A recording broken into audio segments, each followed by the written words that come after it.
1997ರಲ್ಲಿ ಕಾವೇರಿ ನೀರನ್ನು ಹಂಚಿಕೊಳ್ಳುವ ಬಗ್ಗೆ ಏರ್ಪಟ್ಟಿದ್ದ ಬಿಕ್ಕಟ್ಟಿನ ವಿಚಾರದ ಕುರಿತು ಕರೆದಿದ್ದ ಸಭೆಯಲ್ಲಿ ಪಿ. ವಾಸು ಹಾಗೂ ನ. ನಾಗಲಿಂಗಸ್ವಾಮಿ ಇತರರು ಪಾಲ್ಗೊಂಡಿದ್ದರು. 1998ರಲ್ಲಿ ಕನ್ನಡ ಯೋಧ ನ. ನಾಗಲಿಂಗಸ್ವಾಮಿಯವರು ಕರ್ನಾಟಕ ಸರ್ಕಾರ ಮೈಸೂರು ಮಹಾರಾಜರ ಅರಮನೆಯನ್ನು ಸ್ವಾಧೀನಪಡಿಸಿಕೊಳ್ಳಲು ಮುಂದಾದಾಗ ಮೈಸೂರಿನಲ್ಲಿ ಸರ್ಕಾರದ ವಿರುದ್ಧ ಪ್ರತಿಭಟನೆ ಮಾಡಿದ್ದರು.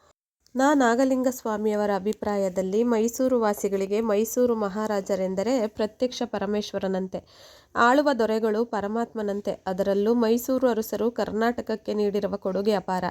ಪ್ರತಿಯೊಬ್ಬ ಪ್ರಜೆಗೂ ಅವನ ಸ್ವಂತ ಮನೆ ಎಷ್ಟು ಮುಖ್ಯವೋ ಹಾಗೆ ಮಹಾರಾಜರಿಗೂ ಅವರ ಅರಮನೆ ಮುಖ್ಯ.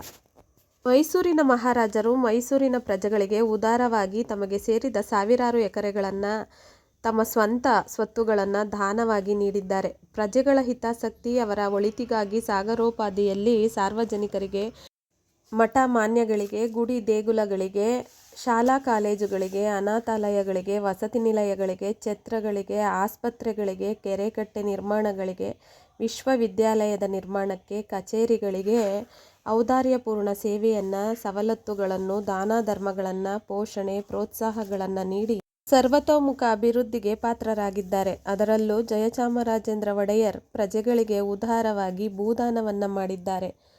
ಅಂತಹ ಪ್ರಭುಗಳ ರಕ್ಷಣೆ ಪ್ರಜೆಗಳ ಕರ್ತವ್ಯ.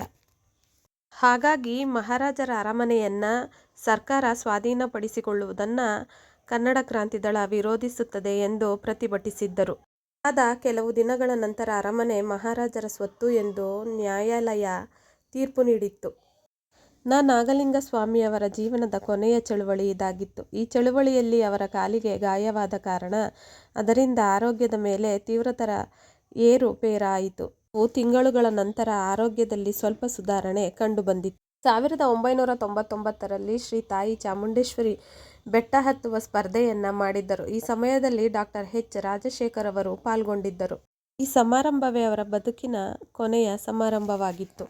1999 ನವೆಂಬರ್ 5ನೇ ತಾರೀಕಿನಂದು ಕನ್ನಡ ಯೋಧ ನ. ನಾಗಲಿಂಗಸ್ವಾಮಿ ಅವರಿಗೆ ಗಂಭೀರ ಹೃದಯಾಘಾತವಾದ ಕಾರಣ ಅವರು ಶಿವೈಕ್ಯರಾದರು. ಕಾಕತಾಳೀಯ ಎಂಬಂತೆ ಅವರು ಹುಟ್ಟಿದ್ದು ನವೆಂಬರ್ 30, ಲಿಂಗೈಕ್ಯರಾಗಿದ್ದು ನವೆಂಬರ್ 5.